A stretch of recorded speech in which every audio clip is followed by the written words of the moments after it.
Hi friends, இப்போ நம்ம Pandya shows பார்க்க போகிறோம். பாண்டிய ஷோஸில் நம்ம ராஜி கோமதி அம்மாவும் வழக்கம் போல் நின்று பேசிகிட்டு இருக்கும் போது திடீர்னு பார்த்தா பூச்சாண்டி நான் வரேன் ஆண்டி அப்படி சொல்லிட்டு ஓடுது. யாருன்னு பார்க்குறீங்களா? நம்ம ராஜி தாங்க. யாருன்னு திரும்பி பார்த்தா நம்ம பாண்டியனா கொக்கா அப்படின்னு கேள்வி கேட்பாங்களே, அந்த மாதிரி வந்து நிற்கிறாரு. ஏன் இந்த பொண்ணு என்ன பார்த்தோன்னு இப்படி ஓடுதுன்னு கேட்க, ஆமாம் விரட்டுனா அப்புறம் அந்த பிள்ளை என்ன பண்ண செய்யும், பயப்பட தானே செய்யும் அப்படிங்கிற மாதிரி ஆயிடுச்சு. இவங்க ஒரு பக்கம் கிளம்பி போக, இன்னொரு பக்கம் வந்துட்டு காலையில் மீனா கூட வந்து என்கிட்ட சொன்னிச்சு, நான் கூட பேசலைன்னு சொல்லிட்டு சோகமாக போயிடுச்சு அப்படின்றாங்க.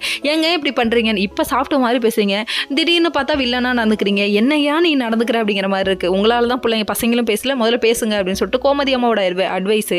இன்னொரு பக்கம் நம்ம மீனா என்ன பண்ணிட்டாங்கன்னா, இதெல்லாம் சும்மா விடக்கூடாது அப்படின்னு சொல்லிட்டு கடைக்கு போய் நிற்கிறாங்க. கடைக்கு போய் நின்றுட்டு, ஏன் தாத்தா நீங்கள் வீட்டுக்கு வரல அப்படின்னு சொல்கிறாங்க.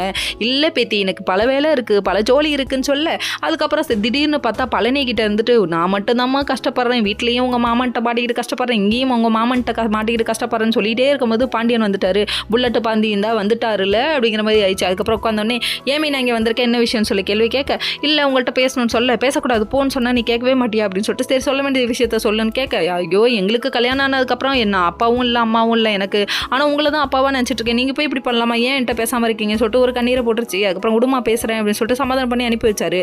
அதுக்கப்புறம் செந்தில் ஏன்டா நீ உன் பொண்டாட்டியை போய் கொண்டு போய் விட மாட்டேங்கிற, போய் விடுறான்னு சொல்லிட்டாரு. அதுக்கப்புறம் போய் இவங்க ஃபாலோ பண்ணிகிட்டே போகிறாங்களாமா.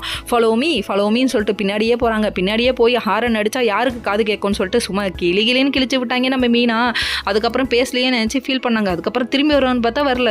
அடப்பாவி மனுஷா அப்படிங்கிற மாதிரி இருக்குது. Okay friends.